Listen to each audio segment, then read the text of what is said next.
My dear students, once again welcome to all of you. Students, last lecture में हम लोगों ने त्रिभुजों की समरूपता की कसौटियां जिसमें 3 कसौटी थी उसको हम लोग पढ़ चुके हैं और उसके बाद हम लोगों ने शुरू किया था प्रश्न संग्रह 1.3। कौन सा प्रश्न संग्रह 1.3 जिसके 4 प्रश्न हम लोग हल कर चुके हैं। तो आज इस लेक्चर में हम लोग 5वें प्रश्न से शुरू करेंगे। तो आइए बच्चों देखते हैं 5वां प्रश्न क्या है। 5वें प्रश्न की संलग्न आकृति को हमने यहां पर बनाया है।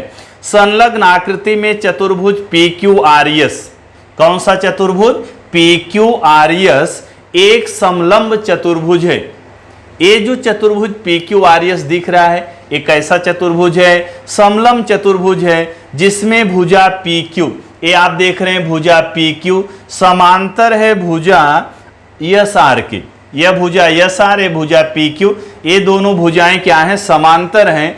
AR बराबर दिया है 5 times of AP and AS is equals to 5 times of AQ। तो सिद्ध कीजिए कि SR बराबर 5 टाइम्स ऑफ PQ।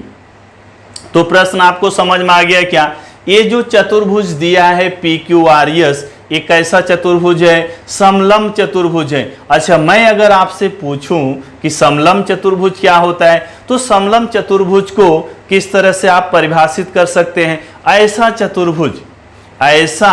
चतुर्भुज जिसकी एक जोड़ी सम्मुख भुजाएं, सम्मुख भुजाओं की एक जोड़ी क्या हो, समांतर हो, उसे हम लोग कहते हैं समलंब चतुर्भुज। तो बात समझ में आ गई क्या, समलंब चतुर्भुज क्या होता है। ऐसा चतुर्भुज जिसमें सम्मुख भुजाओं की एक जोड़ी समांतर हो उसको हम लोग बोलते हैं समलंब चतुर्भुज। तो बात समझ में आ गई। ये जो PQRS है ये समलंब चतुर्भुज है और इसमें सम्मुख भुजाओं की एक जोड़ी समांतर दिया है। कौन सी भुजा किसके समांतर है, भुजा PQ समांतर है भुजा SR के। तो चलिए हम प्रश्न को शुरू करते हैं। तो दत्त में हम लोग क्या लिखेंगे, चलिए दत्त में यहां लिख दे रहा हूं। दत्त में क्या लिखेंगे बताइए, चतुर्भुज PQRS यह समलंब चतुर्भुज है।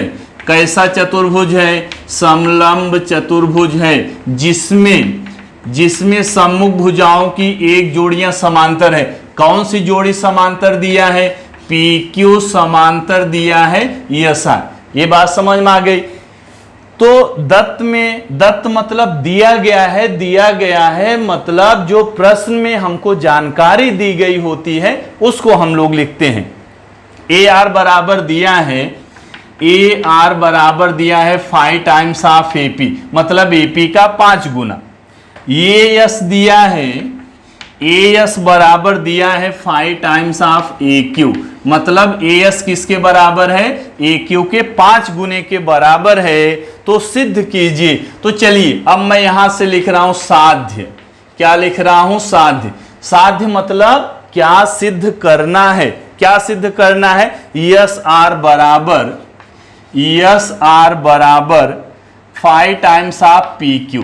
ये हमको सिद्ध करना है कि SR किसके बराबर है, 5 PQ मतलब PQ का 5 गुना।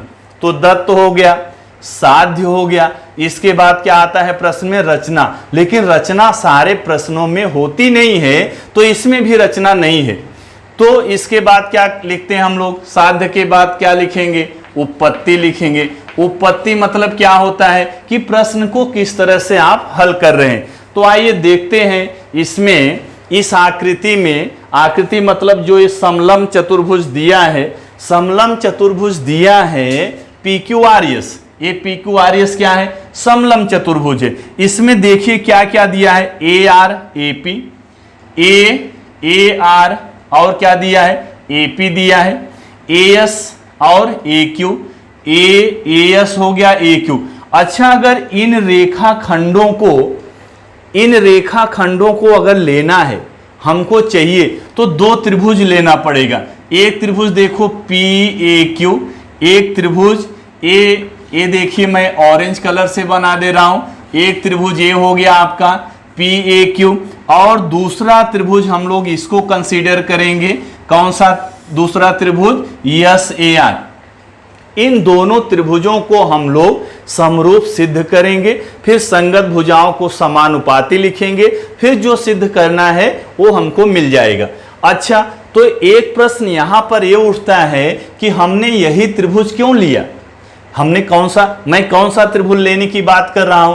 त्रिभुज पी ए क्यू और ए रेड वाला त्रिभुज यस ए आर। अच्छा, त्रिभुज तो इसमें और भी हैं, बहुत सारे त्रिभुज हैं, लेकिन हमको लेना वही है जिसकी हमको जरूरत है। अच्छा, जरूरत कैसे हमको समझ में आएगा कि जरूरत किसकी है? जरूरत में आप पहले देखेंगे कि क्या दिया है और क्या सिद्ध करना है। अच्छा, सिद्ध करना है हमको यस आर बराबर 5 टाइम्स ऑफ पी क्यू, मतलब जो सिद्ध करना है यस आर आना चाहिए और पी क्यू आना चाहिए। तो ये देखो यस आर, यहां पर यस आर है और यहां पर पी क्यू है, और जो दिया है A R A P, A R हमको चाहिए और ए पी चाहिए। तो ए आर तो देखो इस त्रिभुज में आ रहा है, ए पी इस वाले त्रिभुज में आ रहा है, ए एस इस त्रिभुज में, ए आर ए एस चाहिए तो हमको ये त्रिभुज लेना पड़ेगा। बात समझ में आ गई क्या? और क्या है इसमें? ए पी और ए क्यू, एपी और ए क्यू के लिए हमको ये त्रिभुज लेना पड़ेगा। तो बात समझ में आ गई क्या? ये बहुत इंपॉर्टेंट है कि हम लोग त्रिभुज कौन सा लेंगे और क्यों लेंगे। तो मुझे लगता है कि आपको दोनों बातें क्लियर हो गई होगी। तो कौन सा त्रिभुज हमको लेना है, तो हम लोग ये दोनों त्रिभुज लेंगे और दोनों त्रिभुज को क्या सिद्ध करेंगे? समरूप सिद्ध करेंगे। आइए देखते हैं कि समरूप हम लोग कैसे सिद्ध कर सकते हैं। तो क्या आपको ये समझ में आ रहा है क्या? मैं अगर बोलूं एक कोण इस कोण के बराबर है, तो आप उसका कारण बता सकते हैं क्या कि यह कोण इस कोण के बराबर क्यों है? एकांतर कोण है। एकांतर कोण क्यों है? पी क्यू किसके समांतर दिया है? यस आर के समांतर दिया है। तो यह कोण क्या हो जाएगा? एकांतर कोण हो जाएगा। और इसमें हम लोग यस क्यू को क्या मान लेंगे? तिर्यक रेखा। जब किन्हीं दो समांतर रेखाओं को एक तिर्यक रेखा प्रतिच्छेदित करती है तो उसके एकांतर कोण क्या होते हैं? एकांतर कोण सर्वांगसम होते हैं। सर्वांगसम मतलब क्या? बराबर होते हैं। तो यह कोण इसके बराबर हो गया। तो ध्यान से देखिए, इस त्रिभुज में एक कोण और इस त्रिभुज में एक कोण, मतलब कोणों की संगत कोणों की एक जोड़ियां बराबर हो गई। अच्छा, और एक तो हम लोग इस कोण को इसके बराबर सिद्ध कर सकते हैं, ये भी क्या है? एकांतर कोण है। लेकिन इससे आसान है कि हम लोग इसको बता दें, यह कोण इसके बराबर है, यह कोण इसके बराबर। क्यों बराबर है? Vertically opposite angle. इसको क्या बोलते हैं? शीर्षाभिमुख कोण। कौन सा कोण? शीर्षाभिमुख कोण। अच्छा, शीर्षाभिमुख कोण बराबर होते हैं, इसका गुणधर्म आपने पढ़ा है। जब दो रेखाएं एक दूसरे को प्रतिच्छेदित करती हैं तो उनके शीर्षाभिमुख कोण बराबर होते हैं। तो बताइए, को कसौटी से दोनों त्रिभुज सर्वांगसम हुए कि नहीं? हो गए ना। अब जब सर्वांगसम नहीं, सॉरी, समरूप। को कसौटी से बताइए, को कसौटी से दोनों त्रिभुज समरूप हो गए। समरूप हो जाएंगे। अगर त्रिभुज समरूप हो गए तो हम लोग उनकी संगत भुजाओं को समानुपाती कर सकते हैं। तो आइए अब हम लोग सिद्ध करते हैं। कौन कौन सा त्रिभुज मैं ले लूं? त्रिभुज पी ए क्यू तथा त्रिभुज आर ए एस में, त्रिभुज पी ए क्यू तथा त्रिभुज आर ए एस में यह कोण इसके बराबर। कौन सा कोण? देखो, कोणों का मैं नाम लिख रहा हूं। कौन सा कोण? कोण पी क्यू ए। दिखा क्या आपको आकृति में? इस कोण का नाम क्या लिखेंगे? P Q A. इस कोण का नाम हो गया बराबर इस कोण के। अच्छा, इसका नाम क्या लिखेंगे? ए एस आर लिख दो। ये सर्वांगसम लिखो चाहे बराबर लिखो, दोनों एक ही मतलब है। जब कोण बराबर होते हैं तो कोण सर्वांगसम होते हैं, और जब कोण सर्वांगसम होते हैं तो इसका मतलब दोनों कोण बराबर होते हैं। तो कोण पी क्यू ए किसके बराबर है? कोण ए एस आर के बराबर है। कोण ए एस आर के बराबर है। कारण क्या लिखेंगे बताइए? एकांतर कोण। क्या कारण है इसका? एकांतर कोण। अच्छा, दूसरा हम लोग शीर्षाभिमुख कोण ले लेते हैं। इसका नाम क्या लिखूं? कोण PAQ। कोण PAQ सर्वांगसम इस कोण के, तो इसका नाम क्या लिख दूं? RAS लिख दूं। चलिए कोण RAS लिख दिया, कोण RAS। अच्छा, ये दोनों कोण बराबर क्यों हुए? क्या कारण इसका लिखना है? शीर्षाभिमुख कोण। शीर्षाभिमुख कोण। तो बात समझ में आ गई क्या? ये दोनों चीजें आपको समझ में आ गई क्या?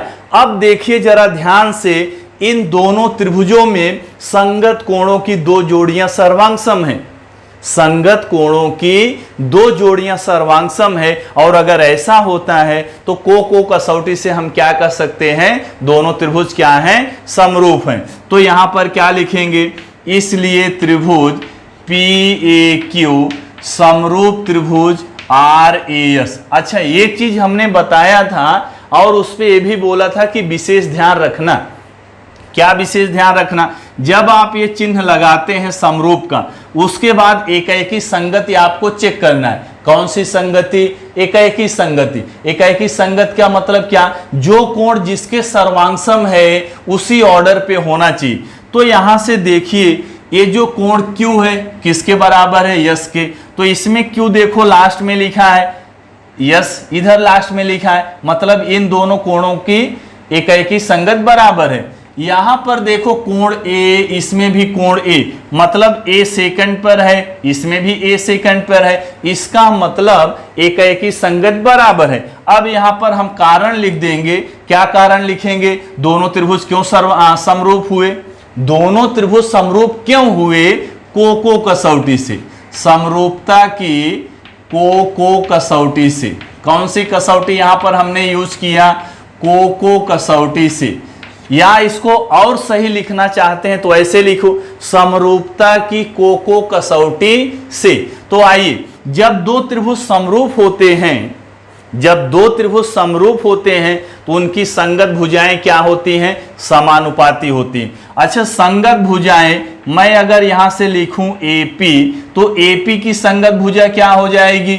AR। बात समझ में आई क्या? AP लिखो चाहे PA लिखो, दोनों एक ही बात हो गई। तो यहां जो AP है, देखिए उसकी संगत भुजा क्या है? AR है। तो यहां पर AP/AR बराबर यहां पर अगर मैं ऐसा लिख दूं AQ, क्या लिख दूं? AQ बटे क्या लिखना? AQ मतलब लास्ट टू लेटर लिया है, अंतिम दो अक्षर। तो अंतिम दो अक्षर से यहां क्या बन रहा है? AS बन रहा है। चलिए, तीसरी संगत भुजा अगर मैं यहां पर लिख दूं PQ, तो PQ की संगत भुजा क्या हो जाएगी? SR हो जाएगी। अच्छा, इसको जो आपने ये लाइन लिखा, जो स्टेप लिखा, इसका कारण क्या लिखेंगे? जब दो त्रिभुज समरूप होते हैं तो उनकी संगत भुजाएं क्या होती हैं? समानुपाती होती। तो इसका कारण लिखेंगे समरूप त्रिभुज की संगत भुजाएं। कारण समझ में आए क्या? सत्रिशंभु समरूप त्रिभुज की संगत भुजाएं। तो आइए यहां पर देखिए, अब AP का मान AR बराबर क्या दिया है? 5 टाइम्स ऑफ AP। तो यहां से ध्यान से यहां देखना, AP को हमने ऐसे लिखा AR बराबर दिया है 5 टाइम्स ऑफ AP। तो यहां लिख दूं 5 टाइम्स ऑफ AP, मतलब AP का 5 गुना। AQ हमने ऐसे रहने दिया, और AS का मान देखो यहां पर दिया है। AS का मान क्या दिया है? 5 टाइम्स ऑफ AQ बराबर PQ बटे SR। तो इतनी चीज आपको समझ में आ गई।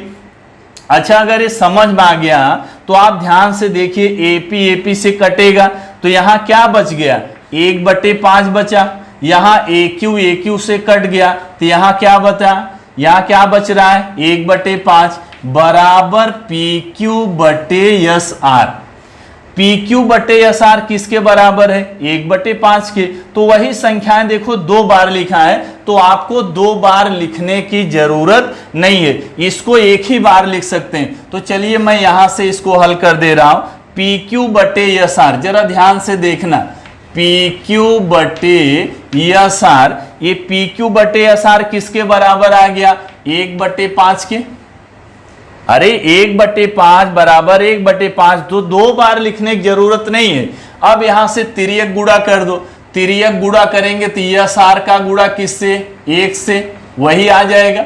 1 से गुणा करेंगे तो वही चीज हमको मिलेगी। एस आर का गुणा 1 से एस आर, ये 5 का गुणा पी क्यू से कितना आ गया? 5 पी क्यू आ गया। तो ध्यान से देखिए, कहां ध्यान से देखिए? साध्य में ध्यान से देखिए, यही सिद्ध करना था। एस आर बराबर 5 टाइम्स ऑफ पी क्यू, यहाँ एस आर बराबर 5 पी क्यू मिल गया। अच्छा, जब आपका सिद्ध हो गया तो क्या लिखते हैं सिद्ध होने के बाद? Hence proved. हेंस प्रूव्ड मतलब इसी तरह से सिद्ध हुआ। तो बात समझ में आई? अगर बात समझ में आई तो प्रश्न को नोट कर डालिए। तो आइए बच्चों, 5वां प्रश्न होने के बाद जो 6वां प्रश्न है, ए भी, इसमें भी समलम चतुर्भुज ABCD में भुजा AB समांतर भुजा DC, विकर्ण AC तथा विकर्ण BD परस्पर बिंदु O पर प्रतिच्छेदित करते हैं। यदि AB बराबर 20, DC बराबर 6, OB बराबर 15, तो OD का मान ज्ञात कीजिए। जैसे अभी हमने किया 5वां प्रश्न, सेम टू सेम ऐसे ही आपको करना है। तो ये 6वां प्रश्न मैंने आपको होमवर्क के लिए दे दिया। तो आइए अब इसके बाद देखते हैं 7वां प्रश्न। 7वां प्रश्न क्या है? चतुर्भुज ABCD एक समांतर चतुर्भुज है। अब चतुर्भुज ABCD क्या है? समांतर चतुर्भुज है। आकृति, संलग्न आकृति को हमने बनाया हुआ है। समांतर चतुर्भुज ABCD भुजा BC पर, ये देखो भुजा BC है, भुजा BC पर कोई बिंदु E, भुजा BC पर E कोई बिंदु है, रेखा DE, ये देखो रेखा DE, रेखा DE रेख AB को बिंदु T पर प्रतिच्छेदित करती है। तो सिद्ध कीजिए DE इंटू BE बराबर CE इंटू TE। बात समझ में आ गई क्या? तो चलिए क्या सिद्ध करना है इसमें? पहले क्या लिखेंगे हम लोग? दत्त। दत्त मतलब प्रश्न में जो जानकारी दी गई है उसको किस में लिखेंगे? दत्त में लिखेंगे। तो चतुर्भुज ABCD, चतुर्भुज ABCD यह क्या है? एक समांतर चतुर्भुज है, एक समांतर चतुर्भुज है जिसमें भुजा BC पर, अब इसके आगे आप लिखेंगे भुजा BC पर कोई बिंदु इस प्रकार है कि रेखा DE रेख AB को बिंदु T पर प्रतिच्छेदित करती है। इतना लिख लेंगे। तो दत्त में और क्या आप लिखेंगे? भुजा BC पर कोई बिंदु E इस प्रकार है कि रेखा DE, ये रेखा DE रेख AB को कहां पर प्रतिच्छेदित करती है? बिंदु T पर प्रतिच्छेदित करती है। तो सिद्ध कीजिए, सिद्ध कीजिए मतलब साध्य, साध्य मतलब हमको क्या सिद्ध करना है?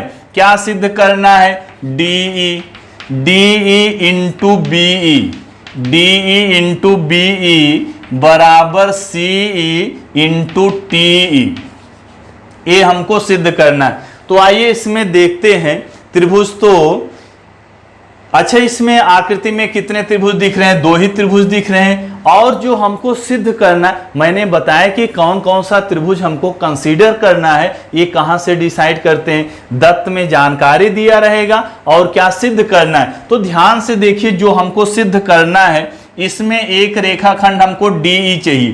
कौन सा रेखाखंड चाहिए? DE। तो ध्यान से देखिए DE, ये भुजा हो गई DE, और क्या चाहिए? BE चाहिए। ये देखो BE हो गया। और क्या चाहिए? CE चाहिए, CE चाहिए। अच्छा देखो ये भुजा चाहिए, तो यहां से त्रिभुज बन गया। और दूसरा त्रिभुज TE, ये T चाहिए, तो दूसरा ये त्रिभुज, मतलब ये दोनों त्रिभुज को हमको लेना है। इसको लेंगे, समरूप सिद्ध करेंगे, संगत भुजाओं को समानुपाती लिखेंगे, तिर्यक गुणा करेंगे, तो जो सिद्ध करना है वो आ जाएगा। तो कौन सा त्रिभुज हम लेंगे? एक त्रिभुज तो ये ले लेंगे। कौन सा त्रिभुज? इसका नाम बताइए। DEC। ये देखिए मैंने ऑरेंज कलर से बना दिया। एक त्रिभुज DEC और दूसरा त्रिभुज कौन सा लेंगे, ये देखो रेड कलर वाला त्रिभुज आप देख लीजिए। ये दोनों त्रिभुज लेंगे और इसको हम लोग समरूप सिद्ध करेंगे। तो आइए जरा देखते हैं, पहले रफली देखते हैं कि समरूप कैसे सिद्ध करेंगे। तो मैं अगर आपसे बोलूं कि ये कोण इसके बराबर है तो आप बोलेंगे हाँ बराबर है। कारण पूछूंगा तो कारण क्या बताओगे, कारण क्या बताओगे, दोनों कोण बराबर क्यों हैं, शीर्षाभिमुख कोण होने के नाते दोनों कोण क्या है, बराबर है। तो दोनों त्रिभुजों का एक एक कोण मिल गया। अच्छा, और ध्यान से देखिए, ये दोनों भुजाएं समांतर हैं। DC किसके समांतर है, AB के। तो क्या ये DC पूरा AT के समांतर हो जाएगा, हाँ होगा ना। ये पूरा तीनों पॉइंट क्या है, तीनों पॉइंट एक रेखी है। तो जब AB DC के समांतर है, इसका मतलब ये पूरा AT DC के समांतर है। अब जब ये दोनों समांतर हैं, ये तिर्यक रेखा हो गई, तो क्या ये दोनों एकांतर कोण हो जाएंगे। एकांतर कोण होने की वजह से ये दोनों कोण बराबर हो गए। तो दोनों त्रिभुजों में संगत कोणों की दो जोड़ियां, संगत कोणों की दो जोड़ियां क्या हो गई, सर्वांग सम हो गई। तो दोनों त्रिभुजों को हम लोग क्या कर सकते हैं, दोनों त्रिभुज समरूप हैं। बात समझ में आ गई क्या। तो चलिए इसी चीज को हम लोग लिखते हैं। कौन सा त्रिभुज लेना है, ये क्लियर हो गया। रचना कुछ भी नहीं है, तो हम लोग अगली हेडिंग क्या डालेंगे, उपपत्ति। उपपत्ति में क्या लिखेंगे, कौन सा त्रिभुज हमने लिया, त्रिभुज DEC, त्रिभुज DEC तथा दूसरा त्रिभुज क्या लिया है, दूसरा त्रिभुज ले रहे हैं TEB, TEB। अब इन दोनों त्रिभुजों में आप देख रहे हैं दोनों का ये शीर्षाभिमुख कोण बराबर है। अच्छा, इसका नाम क्या लिखूं, इस कोण का DEC, कोण DEC, ये कोण DEC ये सर्वांगसम है इस कोण के। तो इस कोण का नाम क्या लिख दूं, TEB लिख दूं, कोण TEB। अच्छा, क्यों सर्वांगसम है, क्यों बराबर है, क्या कारण इसका लिखेंगे, शीर्षाभिमुख कोण। कौन सा कोण, शीर्षाभिमुख कोण। तो चलिए यहां लिख दिया इसका कारण शीर्षाभिमुख कोण। अच्छा, अब इसमें देखो ये CD किसके समांतर है, AB के समांतर है। तो इसको थोड़ा सा आपको दो लाइन लिखना पड़ेगा। CD किसके समांतर है, AB के। अच्छा बताइए क्यों समांतर है, CD AB के समांतर लिख तो दिया हमने, लिख तो दिया, लेकिन कारण क्या लिखेंगे कि समांतर क्यों है। तो यहां ध्यान से देखिए, ABCD क्या है, समांतर चतुर्भुज है। और समांतर चतुर्भुज क्या होता है, ऐसा चतुर्भुज जिसकी सम्मुख भुजाएं क्या हो, समांतर हो।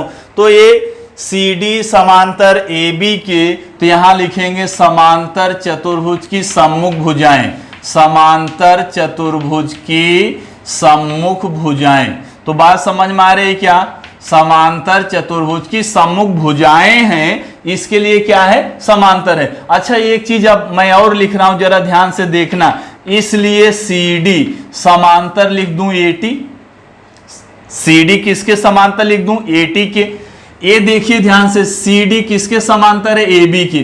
तो क्या ये CD पूरा AT के समांतर हो जाएगा, हाँ हो जाएगा। क्यों हो जाएगा, ये बिंदु A, बिंदु B, बिंदु T, ये क्या है, एक रेखी बिंदु है। तो यहां से क्या लिख देंगे, A-B-T। अच्छा, ऐसा कहीं लिखा रहता है तो इसका मतलब क्या आप समझते हैं, ये तीनों बिंदु क्या है, एक रेखी हैं। बात समझ में आ गई क्या। अच्छा चलिए, जब ये AT किसके समांतर हो गया, CD के, तो इसमें तिर्यक रेखा किसको ले लूं, DT को। तो DT तथा DT यह एक तिर्यक रेखा है। DT को क्या ले लिया, तिर्यक रेखा। चलो, यह एक तिर्यक रेखा है। अब एकांतर कोण को बराबर करूं, इस कोण को किसके बराबर, इस कोण को। ये समझ में आ रहा है ना। ये देखो ऐसे दो समांतर रेखाएं, ये तिर्यक रेखा, तो ये कोण इसके बराबर हो गया, एकांतर कोण। इसका नाम क्या लिखूं, इसका नाम लिख दे रहा हूं EDC। चलिए, कोण EDC, कोण EDC सर्वांगसम इस कोण के, यही कोण ना, ये देखो EDC, यह कोण बराबर इसके। तो इसका नाम क्या लिख दूं, ETB। कारण इसका क्या लिखेंगे, एकांतर कोण, एकांतर कोण। तो चलिए अब ध्यान से देखिए, ये जो दोनों त्रिभुज हमने लिया, इन दोनों त्रिभुज में संगत कोणों की दो जोड़ियां, एक जोड़ी यहां आपने बराबर बताया, एक कोणों की एक जोड़ी यहां बराबर बताया। तो क्या कोको कसौटी से दोनों त्रिभुज क्या हो गए, समरूप हो गए। तो आइए कौन कौन से त्रिभुज समरूप हो गए, तो यहां पर लिखते हैं त्रिभुज, कौन सा त्रिभुज, DEC, त्रिभुज DEC समरूप त्रिभुज। कौन सा त्रिभुज लिख दूं, त्रिभुज TEB। अच्छा, जब हम लोग समरूप का चिन्ह लिखते हैं तो एक चीज का विशेष ध्यान रखना है, एकाएकी संगत का। तो कौन सा कोण किसके बराबर, ये देखो इधर बिंदु ए पर ही, दोनों त्रिभुजों में बिंदु ई पर ही बना है। कौन सी बिंदु पर, ई पर, मतलब इस त्रिभुज का ई और इस त्रिभुज का ई सेम ऑर्डर में आना चाहिए। ये देखो दोनों में बीच में है ना ई। अच्छा, दूसरा इसमें बिंदु डी पर कोण बना है, इसमें बिंदु टी पर, तो यहां देखो डी पहले लिखा है, यहां टी पहले लिखा है, तो इसका मतलब एकाएकी संगत क्या है, बराबर है। तो यहां पर क्या लिख देंगे, समरूपता की को कसौटी से। कौन सी कसौटी से, को कसौटी से दोनों त्रिभुज कैसे हो गए, समरूप हो गए। और जब दोनों त्रिभुज समरूप होते हैं तो उनकी संगत भुजाएं कैसी, संगत भुजाएं क्या होती हैं, समानुपाती होती हैं। तो आइए संगत भुजाओं को हम लोग कैसे लिखते हैं, समानुपात में यहां से लिखते हैं। तो यहां से बताइए DE, ये DE की संगत भुजा क्या है, TE। तो चलिए यहां पर लिख दूं मैं DE बटे T लिख दूं। अच्छा, ये एक चीज और हमको चाहिए क्या, DE चाहिए, T चाहिए, तो दो वहां पर रेखाखंड आ गए। और यहां से हमको CE चाहिए। अच्छा बताइए CE की संगत भुजा क्या होगी, CE इसकी संगत भुजा क्या है, BE। तो यहां पर लिख दूं बटे में क्या लिख दूं, BE। अब हमको इतना ही चीज की जरूरत है, तीसरी संगत भुजा को वहां लिखने की कोई जरूरत नहीं। अगर आप चाहें तो लिख सकते हैं, लेकिन हमको जरूरत कितना है, इतना ही रेखाखंडों की जरूरत है, तो सिर्फ हमने यही लिखा। अब इसका कारण क्या लिखोगे, अच्छा इसको आपने क्यों लिखा, जब दो त्रिभुज समरूप होते हैं तो उनकी संगत भुजाएं कैसी, संगत भुजाएं समानुपाती होती हैं। तो इसका कारण क्या लिख देंगे, समरूप त्रिभुजों की संगत भुजाएं। तो आइए यहां से हम लोग क्या करेंगे, तिर्यक गुणा कर दो, DE इंटू क्या हो जाएगा, DE इंटू BE बराबर CE इंटू T। तो ध्यान से देखिए, कहां ध्यान से देखना है, साध्य में, DE इंटू BE बराबर CE इंटू T। तो सिद्ध हो गया। अब यहां नीचे क्या लिखेंगे, हेंस प्रूव्ड। तो चलिए अगर आपको समझ में आ गया तो पूरा नोट कर डालिए। तो आइए बच्चों देखते हैं अगला प्रश्न कौन सा है, 8वां प्रश्न। संलग्न आकृति में, तो संलग्न आकृति हमने बनाया है। संलग्न आकृति में रेख AC तथा रेख BD परस्पर बिंदु P पर प्रतिच्छेदित करते हैं। रेख AC तथा रेख BD परस्पर कहां पर प्रतिच्छेदित कर रहे हैं, बिंदु P पर प्रतिच्छेदित करते हैं। और AP बटे CP बराबर BP बटे DP।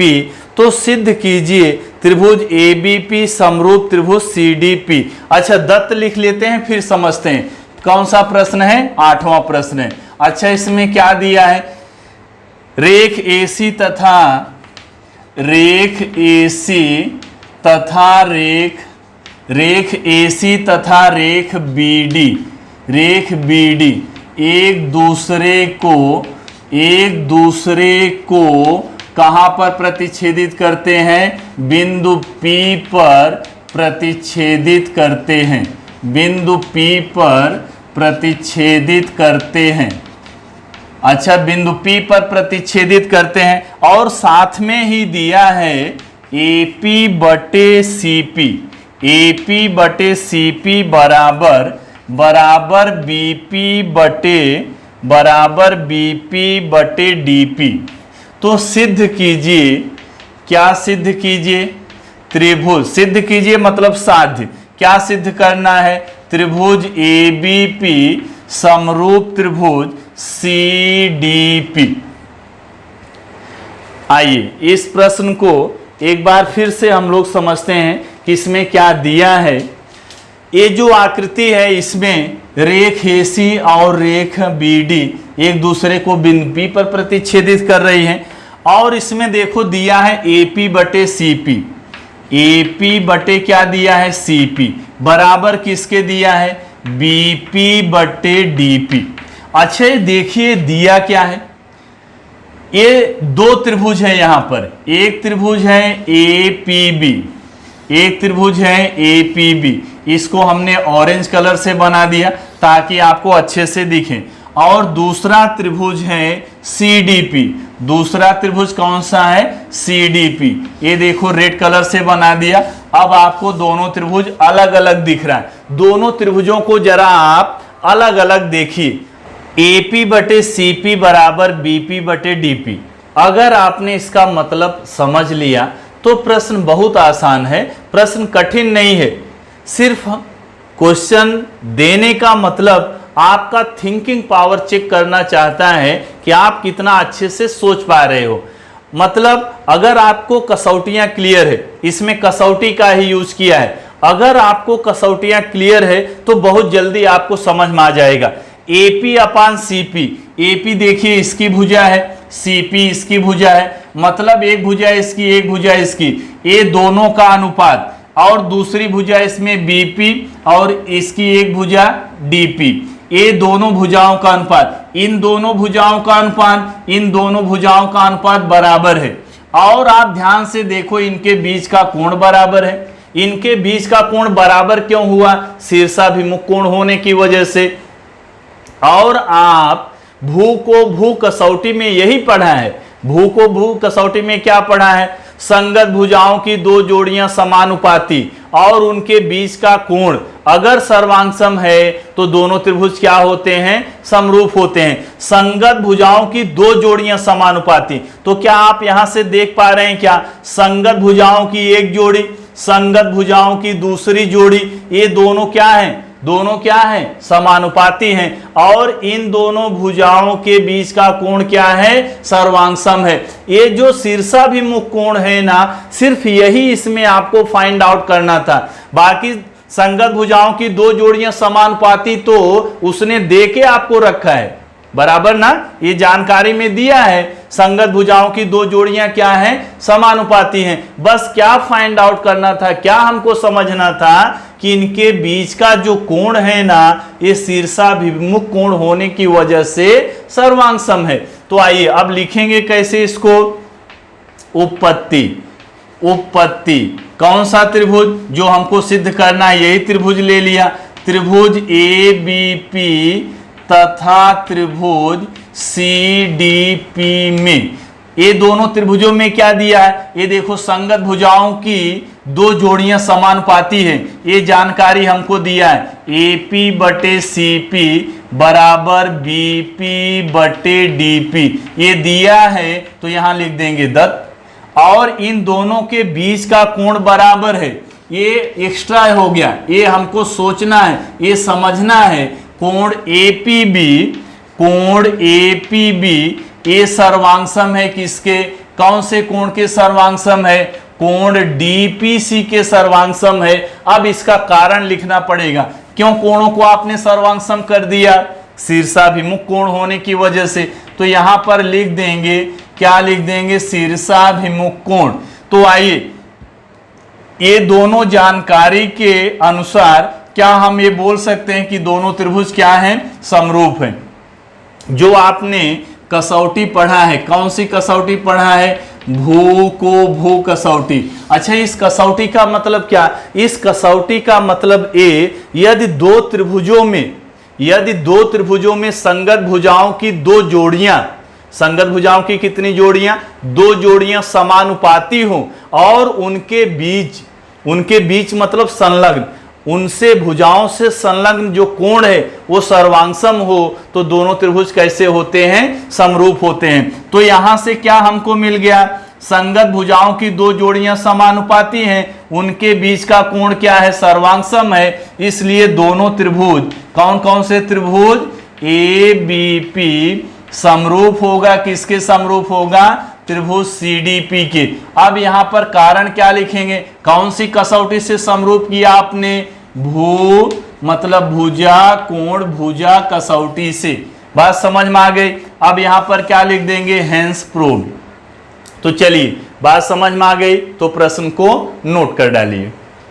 तो आइए बच्चों देखते हैं अगला प्रश्न, 9वां प्रश्न, जो कि इस प्रश्न संग्रह का आखिरी प्रश्न है। तो 9वां प्रश्न क्या है, इसकी संलग्न आकृति को हमने इधर बना दिया है। संलग्न आकृति यानी कि त्रिभुज ABC में भुजा BC पर बिंदु D, त्रिभुज ABC में भुजा BC पर बिंदु D इस प्रकार है कि कोण BAC, ये कोण देखिए कोण BAC, कोण BAC कौन से त्रिभुज में आएगा, त्रिभुज ABC में।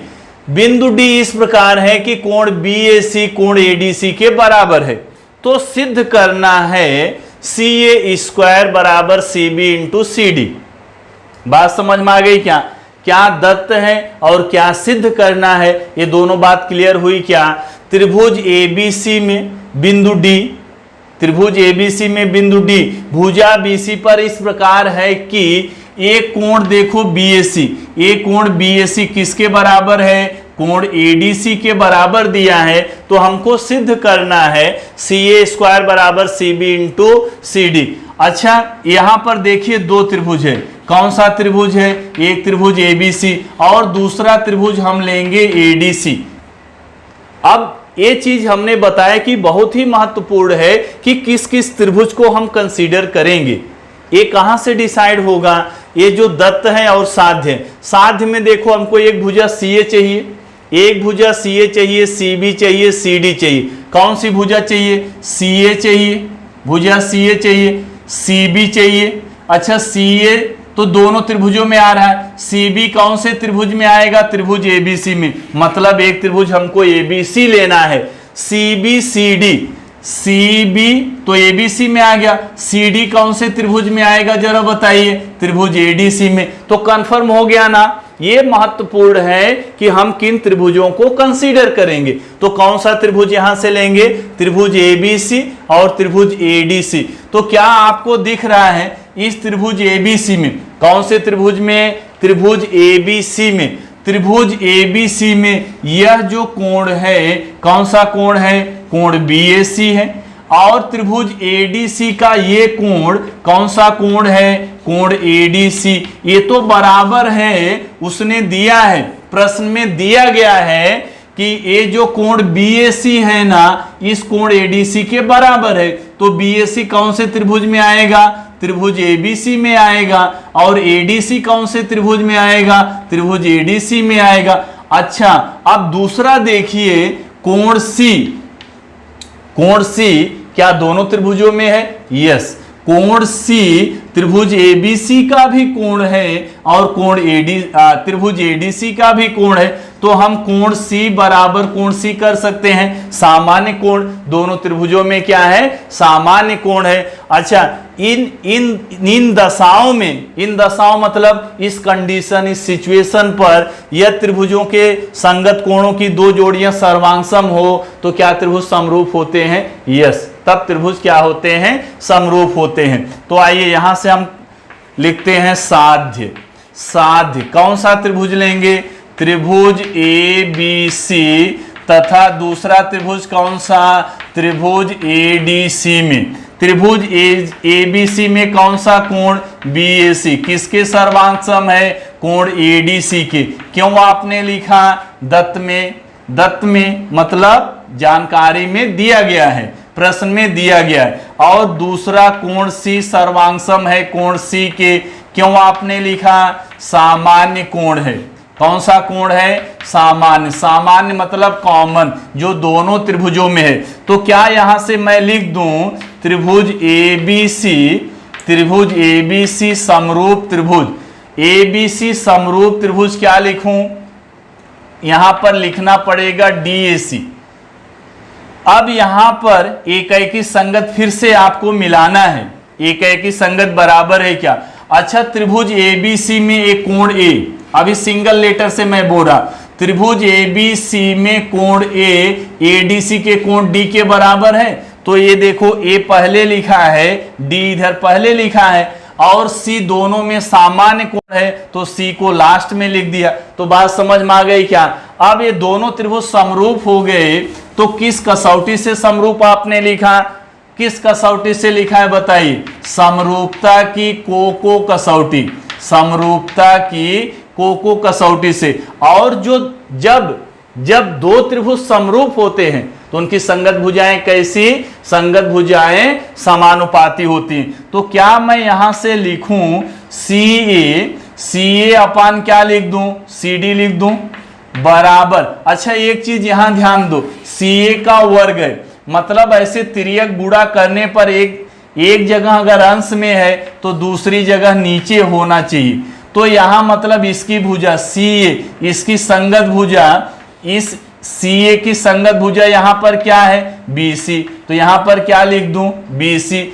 बी सी लिखो या फिर सी बी लिखो। यहां प्रश्न में सी बी यूज किया है तो इसके लिए यहां पर क्या लिख दिया? C B.